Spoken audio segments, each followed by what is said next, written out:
Ladakh is a mountain desert across the Indian Himalayas. In the rain shadow of the mighty mountains, it's so high and dry that it's often called moonland. It looks more like a moonscape or a Marscape.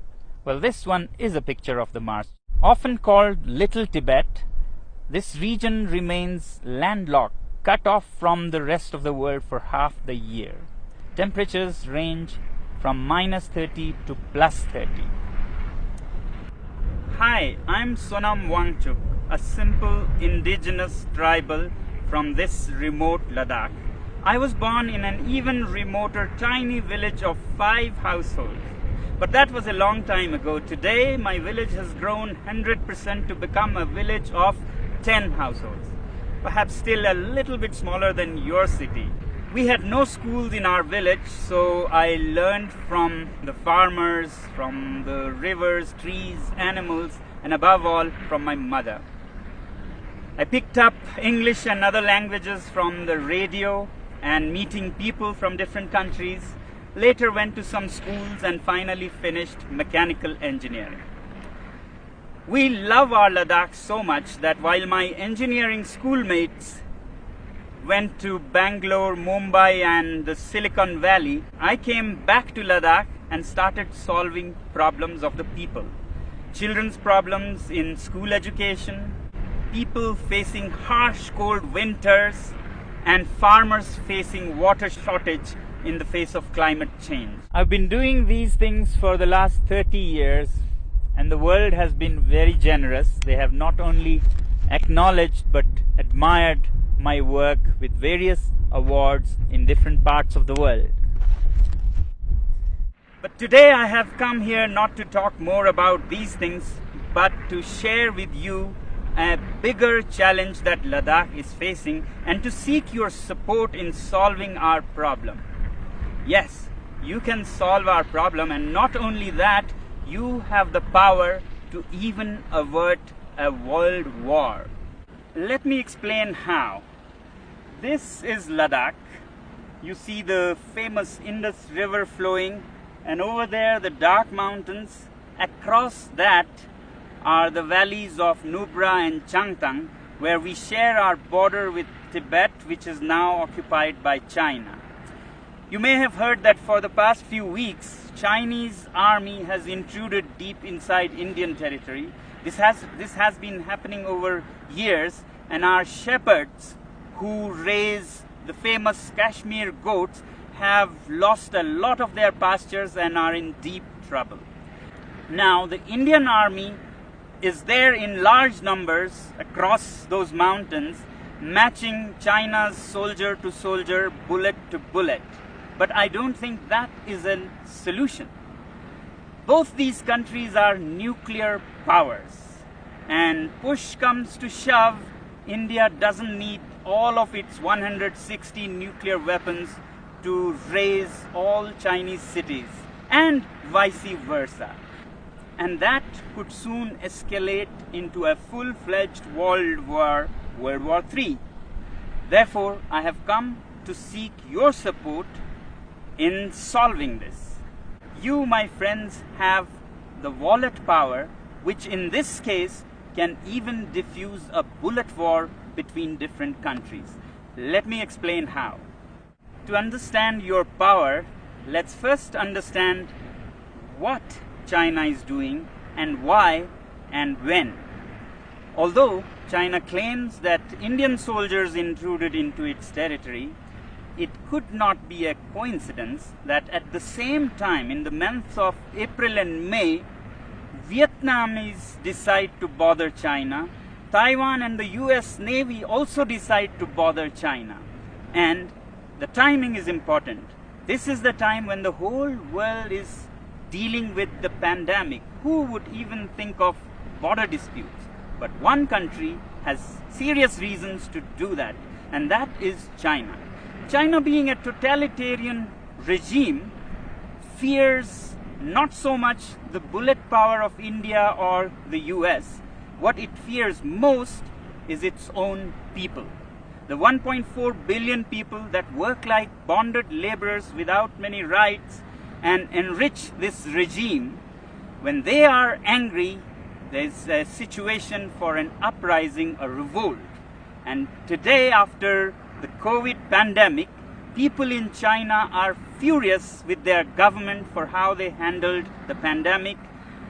Chinese businesses are shut, factories are shut, unemployment reaches 20%. And it's time for an uprising.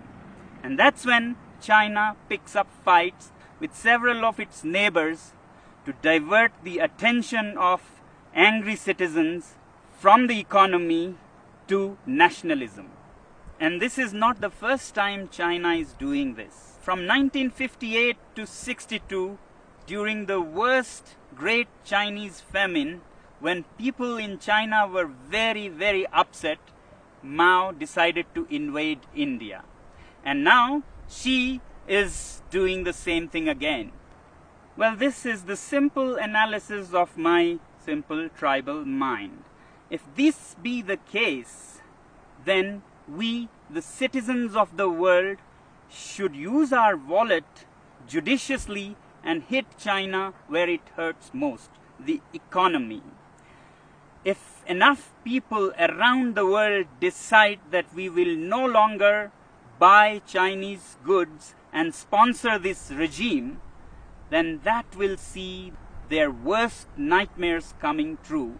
And I think this is the only way we can bring the Chinese regime on the discussion table for peace dialogues. We must always clearly remember that when we say China, it's the regime and not the civilization, not the people. In fact, the Chinese people are themselves the greatest victim in this. And that's why, my friends, I've come to seek your support. We use so many Chinese products, software, hardware, from apps and software that sends millions and millions of dollars to China to products like clothing, phones, computers. If we boycott these goods, it'll send a clear message to China that the world is not happy with you. But is it right to boycott goods from a particular country? When normally not, when it is among equal partners. But my simple tribal mind says that China is not a normal country. If the world was a club of peaceful sheep, China is a wolf in sheep's clothing. It doesn't respect the rules of the game. It's a totalitarian regime run by a clique. It's not representative of its people. In fact, its people are just an instrument for its expansionist ambitions. It doesn't respect international customs or bodies like the WHO, and we saw because of its behavior how the COVID spread so much and caused so much suffering. Yet, we, the people of the world, also have double standards. We overlook everything and just want trade with it. In 1947, China gobbled up Inner Mongolia. We were silent. We wanted trade. Later, Tibet, with its 6 million Tibetan Buddhists, were annexed. We were silent. We wanted trade. And then Xinjiang, with its 10 million Uyghur Muslims, were gobbled up. We were silent. We wanted trade. In fact, 60% of today's China is occupied territory. But we overlook that because we want trade. But the biggest victims of this regime are the 1.4 billion Chinese. They work like bonded laborers, have hardly any rights, and if they raise their voice, they disappear.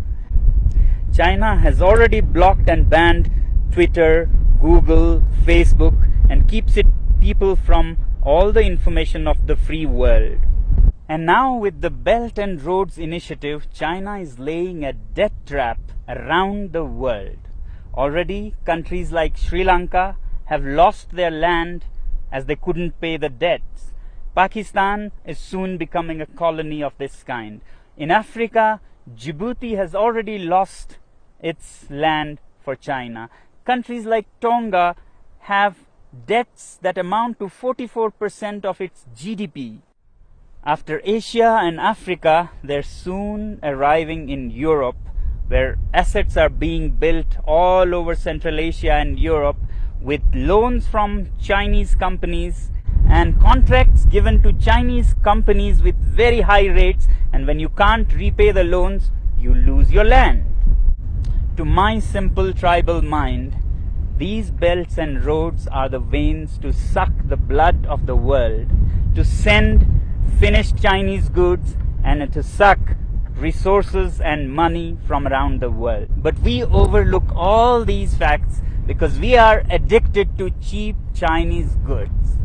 We must also find out, why are these goods cheap in the first place? Can we ethically make cheap goods like this?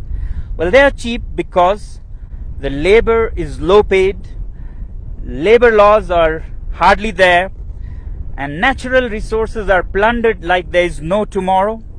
States subsidizes utilities to artificially lower their prices, and they manipulate currencies in their favor. So it's time that we, citizens of the world, take our wallets into our hands and say we have personal economic sanctions on this regime. And yet in the free world, we have the double standards to say that if our own country has environmental and human rights restrictions, we move our factories to China. Well, aren't Chinese people human beings with human rights? Isn't nature in China a part of this planet?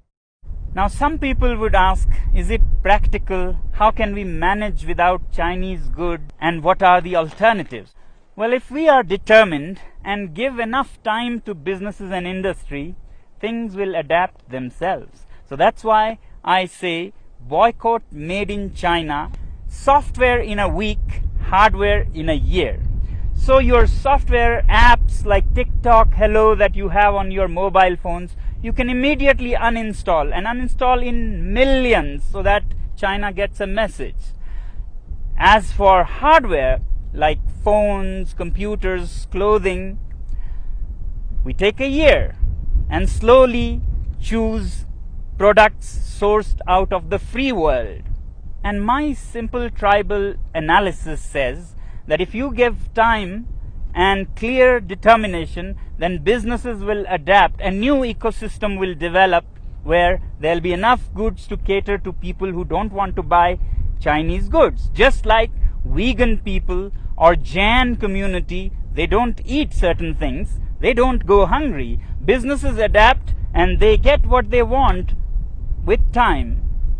As for replacements and alternatives to Chinese goods, I really don't think that we need an alternative for everything. We have been buried under cheap Chinese goods. We have made our houses into museums cluttered with cheap things that we don't even need. Why do we need 10 pairs of shoes? Why can't we do with 3 pairs of shoes made very nicely by local craftsmen? Why do we let these goods pollute our rivers, lakes? Can we learn to live simpler? These lockdowns have actually taught us that we can be happy with much less. So can we also think out of this box and talk about a simpler life with local products? If you want to learn more about how to live happily with simpler lives, please look up our movement, ilivesimply.org. You may not agree with me, but if we keep appeasing China because of our addiction to trade with it and overlook everything else, my simple tribal mind says that we might even be repeating history.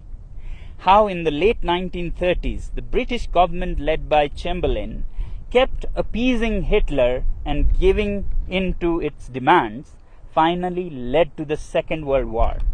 If we continue on the same path, we might either be leading the world to a third world war or a world dominated and colonized by China. Let me help you understand further what our addiction to trade with China can land us into. Here's a story of the great Indian monkey trap. Man puts a sweet bait into the pitcher and then ties this pitcher to a tree with a very small opening. And the monkey comes, puts his hand into the pitcher, grabs the sweet. As it closes its fist to grab this bait, the opening is so small that a closed fist cannot come out of its mouth. But the monkey does not understand that all it has to do is let go of its little booty to free itself from slavery. It struggles and struggles to get its hand out, but doesn't open its fist and let go of the bait. Continues for all night, and in the morning the shrewd hunters come and catch it, all because of its attachment to its booty. I hope we are more evolved than monkeys and can let go of such baits. Well, this is all that the last citizen from the remotest part of the planet can say. The choice is yours.